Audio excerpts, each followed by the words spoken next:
Tu perds tes érections au pire moment. Tu éjacules en 30 secondes ou au contraire, pas du tout. Et à chaque rapport, la même peur revient. Et si ça foire encore? Respire, si ça t'arrive, tu n'es ni faible, ni cassé. Sache que près de 7 hommes sur 10 vivent ça à un moment de leur vie. Et dans l'immense majorité des cas, le problème n'est pas ton corps, c'est ton cerveau. Et plus précisément, l'anxiété de performance qui prend le contrôle. Dans cette vidéo, je vais t'expliquer comment ça fonctionne, pourquoi ça s'installe et surtout comment ça se répare. Tu connais la scène, tu t'approches d'un moment de plaisir et soudain ton cerveau bascule en mode examen, comme si ta vie en dépendait. Pourquoi? Parce que l'anxiété de performance active une zone très primitive du cerveau, l'amygdale, le centre de la peur. À ce moment-là, ton corps ne cherche plus le plaisir, il cherche à survivre. Et au lieu d'envoyer l'énergie vers le bassin, il l'envoie vers le cœur, les muscles, la vigilance. Résultat, l'érection devient instable ou disparaît. L'éjaculation arrive trop vite, comme une décharge de stress, ou au contraire, elle se bloque complètement parce que le corps se fige. Tout ça, ça peut commencer par quelque chose de banal, de la fatigue, du stress au travail, un verre de trop, une surcharge mentale. Une panne arrive et ton cerveau enregistre une conclusion brutale. Danger. Échec sexuel égale rejet, égale catastrophe. À partir de là, la dopamine du désir chute et le cortisol, l'hormone du stress, prend le relais. Et le cortisol, biologiquement, tue l'érection. La première fois, c'est un accident. La deuxième fois, tu fais quelque chose de très humain, tu te surveilles. Tu te demandes si tu vas tenir et sans t'en rendre compte, tu passes en mode spectateur. Tu n'es plus dans ton corps, tu l'observes de l'extérieur, comme un juge. Et c'est là qu'intervient ce qu'on appelle le conditionnement pavlovien.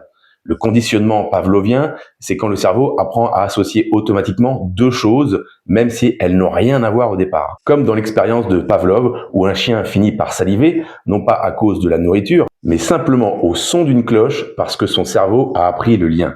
Dans la sexualité, c'est exactement la même chose. Au départ, la panne est réelle et le stress est une conséquence logique. Mais à force de répétition, le simple fait de te déshabiller, d'embrasser ou même de penser à un rapport devient un déclencheur de peur. Ton cerveau a appris une association très claire. Sexualité égale danger. À partir de là, plus besoin d'échecs réels. La peur arrive toute seule et avec elle, le stress, la tension et le blocage du corps. À chaque tentative, le cercle se renforce. Peur anticipée, montée du stress, blocage, puis cette pensée, tu vois bien, ça ne marche pas. Et cette preuve, entre guillemets, alimente une peur encore plus forte la fois suivante. Biologiquement, le stress contracte les vaisseaux sanguins, perturbe les signaux nerveux et fait chuter la testostérone. Le corps ne fait que suivre les ordres du cerveau. Certains facteurs viennent encore aggraver ce piège. Le porno, par exemple. Des érections parfaites, longues, là tu n'as aucun problème.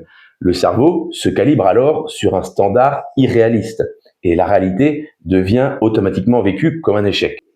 Il y a aussi la pression sociale. Beaucoup d'hommes ont intégré très tôt l'idée qu'être un homme, c'est être performant sexuellement. Du coup, une panne n'est plus un accident ponctuel, c'est une attaque contre l'identité. Ajoute à ça le stress chronique, la charge mentale, la peur de ne pas être à la hauteur ailleurs dans la vie. Le corps reste en alerte permanent. Le stress chronique fait baisser la testostérone, crispe le plancher pelvien, favorise l'éjaculation précoce par hypercontrôle ou à l'inverse, l'éjaculation retardée par inhibition totale. La bonne nouvelle, c'est que ce conditionnement n'est pas définitif. Quand le problème est psychologique, comme on vient de le voir, les améliorations peuvent être très rapides et durables. Les approches efficaces existent.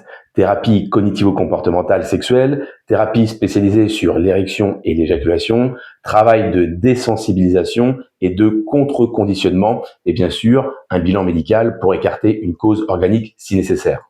Dans plus de 80% des cas, les hommes retrouvent une sexualité satisfaisante. Parfois seul, parfois en couple, mais jamais en restant seul avec la honte. Tu n'es pas condamné, ton corps n'est pas foutu. Ton cerveau a simplement appris une mauvaise association et ce qui a été appris peut se désapprendre.